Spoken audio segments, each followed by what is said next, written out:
used to laugh at anyone who believed in the paranormal. In fact, if any of my friends would mention it, I would ask if they wanted me to make them a tinfoil hat. Being raised in an extremely religious environment, I'll be the first to admit that I used to be very closed-minded. Now I'm a total believer, and I do my best to be as open-minded as possible, even about things I don't believe in at all. If anyone ever says change can't happen overnight, don't believe them. It most definitely can. It can happen in an instant due to an unforeseeable event. When I was in college, a group of us decided to head to the mountains to blow off some steam after midterms. We had plans to camp at the base of the mountains for 2 nights, lighting off fireworks, drinking some adult beverages, and eating all the foods we avoided while studying. We left Thursday morning to beat traffic and to set up with plenty of time before dark. It was a 2-mile hike to get to where we were setting up camp. Once the tents were up, I went out to gather some firewood for later. I found a trail that led to a wooded spot, scoped out what was already lying on the ground, and started gathering bundles in my arms.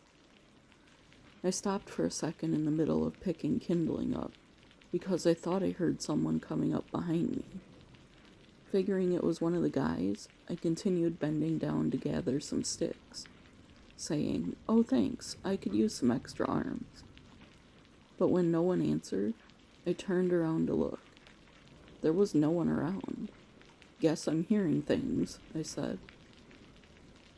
Back at camp, once the fire was lit, we made campfire meals and others told ghost stories. After some s'mores and a few too many adult beverages, we all stumbled to our tents around 1 a.m. I must have been in a deep sleep, because when something fell against my tent, I jumped up and screamed. At first, of course, I was scared, but after being awake a few minutes, I remembered I had set my tent up close to a big tree. "Calm down, it was probably a branch that fell or an animal dropping something," I reminded myself. Since I was awake, I went out to get a bottle of water. Standing at the cooler, I heard someone cry out for help. Did I know it was stupid to go out in the woods alone at night? Yes. Was I a total macho guy who wouldn't admit that at the time? Also yes. Plus, I wasn't going to ignore a woman crying for help in the middle of the woods at night. I grabbed the lantern that was on the picnic table, turned it on, and started walking in the direction I heard the scream. About 10 steps in, I heard it again. I was definitely not imagining it. It was a woman yelling, "Help me!"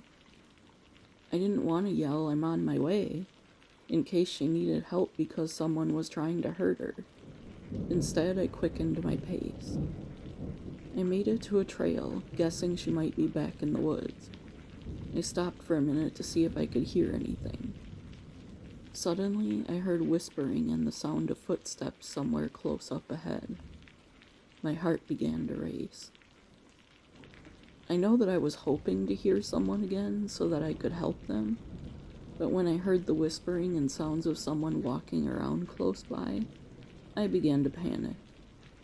Suddenly, I was very aware of being alone in the dark woods with no weapon to defend myself. "Oh, stop being weak, Adam," I told myself. I continued walking ahead as quietly as one could in the middle of the woods with crisp leaves and twigs all around. I was just hoping not to step on a snake or something. I didn't have a phone on me to call for help.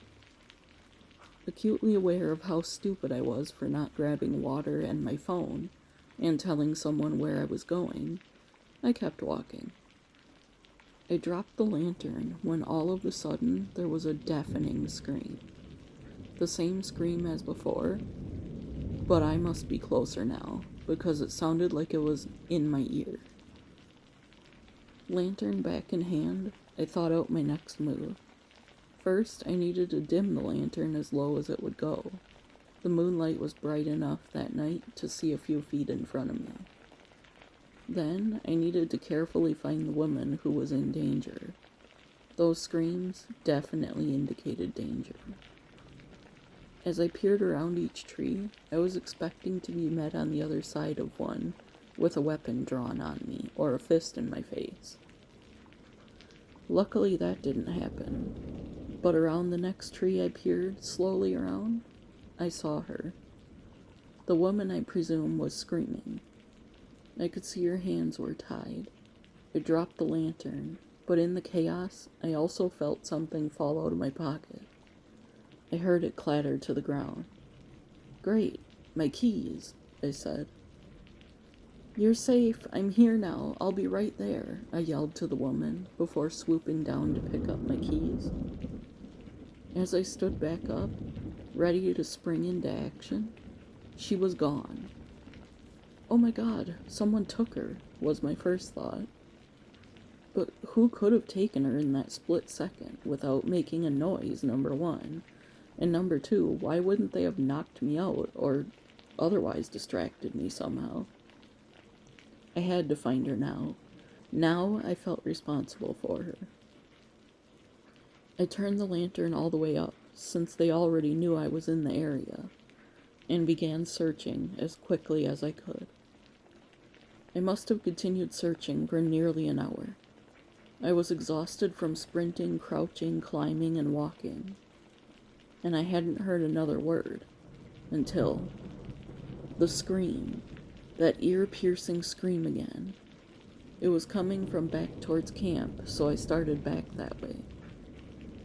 Nearing the place where I first found her, I turned the lantern down. I gasped when I saw her. I was so happy to see her again. She looked straight at me, smiled, and then completely disappeared. I was glued in place, jaw dropped open, shaking so hard the lantern fell to the ground. I stood there for what was probably 2 full minutes, but it felt like an hour. I couldn't believe I had literally just seen a ghost. And that is how I became a believer in the paranormal. I know what I heard and saw that night, and I've never been the same. Excuse me for saying, that's so cool. Not cool that you got quite a scare, and not cool that apparently, however she died, the woman suffered. But it is cool to hear the story of such a firm non-believer. Thank you for sharing your story with us. If you have a paranormal story to share, email it to the address in the description below.